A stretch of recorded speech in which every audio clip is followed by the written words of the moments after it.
You're listening to a podcast from Cancer.net. This cancer information website is produced by the American Society of Clinical Oncology, known as ASCO, the world's leading professional organization for doctors who care for people with cancer. The purpose of this podcast is to educate and to inform. This is not a substitute for professional medical care and is not intended for use in the diagnosis or treatment of individual conditions. Guests on this podcast express their own opinions, experience, and conclusions. The mention of any product, service, organization, activity, or therapy should not be construed as an ASCO endorsement. Cancer research discussed in this podcast is ongoing, so the data described here may change as research progresses. Many common cancer treatments can temporarily or permanently affect a woman's fertility, which is the ability to have children. In today's podcast, Dr. Karen Lisa Smith shares highlights from her article from the 2018 ASCO Educational Book, Advances in Fertility Preservation for Young Women with Cancer. Dr. Smith is a medical oncologist at the Kimmel Cancer Center at Sibley Memorial Hospital and assistant professor of oncology at Johns Hopkins University School of Medicine.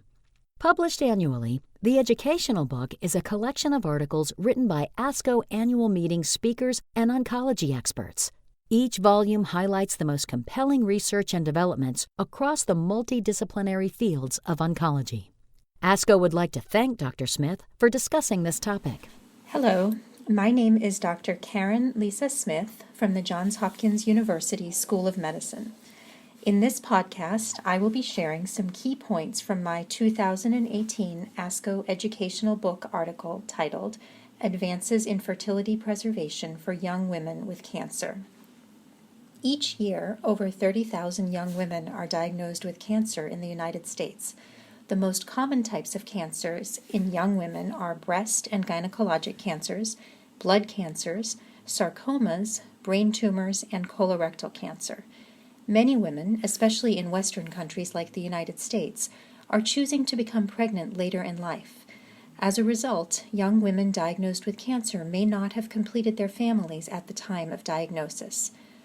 Unfortunately, young women with cancer often require treatments that can make their future chances of childbearing low. For example, chemotherapy is toxic to the ovaries, and radiation or surgery on reproductive organs carries a risk of future infertility. Additionally, some long-term treatments, such as hormonal therapy for breast cancer, require a woman to avoid becoming pregnant for years. How to address infertility in cancer survivors is an important clinical issue. The majority of young female cancer survivors report reproductive concerns, and many desire children. Pregnancy after cancer treatment does not appear to increase the risk of cancer coming back. However, young female cancer survivors become pregnant at lower rates than unaffected women in the general population. There is good news for young cancer survivors who wish to start a family.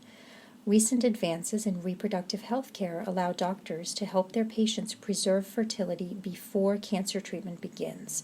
Fertility preservation is safe and can often be accomplished without a significant delay in cancer care, especially if fertility goals are addressed early and interested patients are referred to fertility specialists during the course of their cancer treatment planning.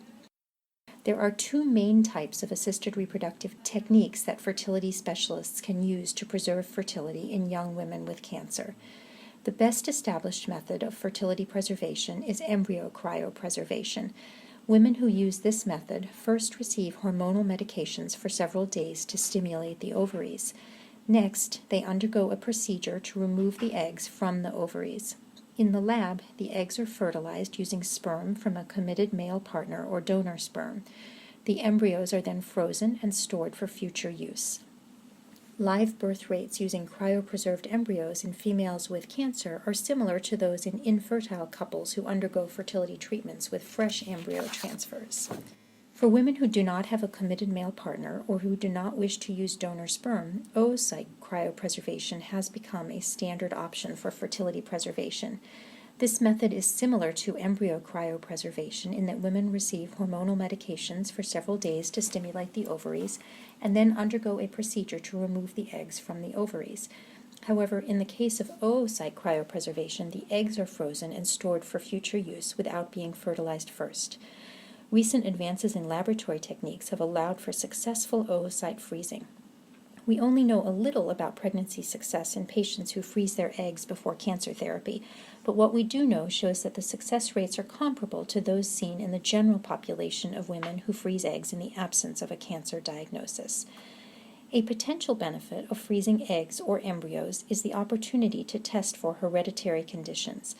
After fertilization and culture, several cells can be sent for genetic analysis to identify known genetic mutations, such as a BRCA mutation, which increases the risk for breast and ovarian cancers. Genetic testing may allow couples to avoid passing a known mutation on to their children.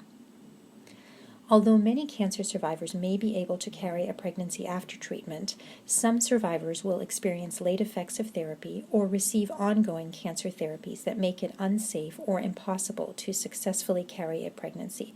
Cryopreserved embryos or embryos from cryopreserved oocytes may be transferred to a gestational carrier in the future if a patient is unable to carry a pregnancy herself. It is important to note that both embryo cryopreservation and oocyte cryopreservation require women to undergo ovarian stimulation, which helps a woman develop more eggs, followed by egg retrieval.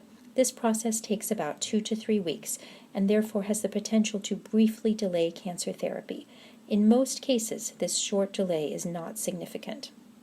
Some patients, however, may need to start cancer therapy quickly and cannot wait the 2 to 3 weeks needed for ovarian stimulation. There are some new techniques currently being investigated for these patients. One method harvests eggs without ovarian stimulation. Patients don't need to delay treatment with this method, and it may have a lower cost.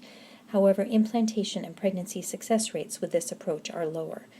Another investigational method is ovarian tissue cryopreservation, and this method is the only option for girls who have not yet hit puberty. It results in a minimal delay in treatment and can even be performed after exposure to some chemotherapy. It requires removal of all or part of the ovary, which is then frozen. The ovarian tissue can then be transplanted back into the patient when she is ready to become pregnant.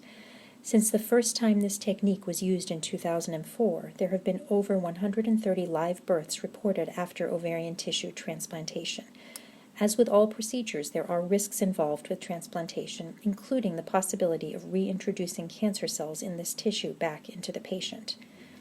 In addition to considering fertility preservation prior to cancer therapy using the assisted reproductive techniques we have reviewed so far, young women with cancer can talk to their oncologists about ovarian suppression during chemotherapy as a method for ovarian protection and fertility preservation. Medications called gonadotropin-releasing hormone agonists, or GnRH agonists, help to reduce the toxicity of chemotherapy on the ovaries, and some studies have shown that this decreases the risk of infertility after cancer treatment. This treatment can also reduce the risk of early menopause resulting from chemotherapy. Although many young women with cancer report desiring children and options for fertility preservation are available, few young women pursue these options. For example, in one study of 1,041 young women with cancer, only 4% pursued fertility preservation. There are many reasons for this, but young women who are diagnosed with cancer and wish to start or grow their families should talk to their doctors about their fertility preservation options before starting treatment. To learn more, please view my article online at asco.org/edbook. Thank you. Thank you, Dr. Smith. Please visit asco.org/edbook to read the full article. And if this podcast was useful, please take a minute to subscribe, rate, and review the show on Apple Podcasts or Google Play. Cancer.net is supported by ASCO's Conquer Cancer Foundation, which funds breakthrough research for every type of cancer, helping patients everywhere. To help fund Cancer.net and programs like it, donate at conquer.org/support.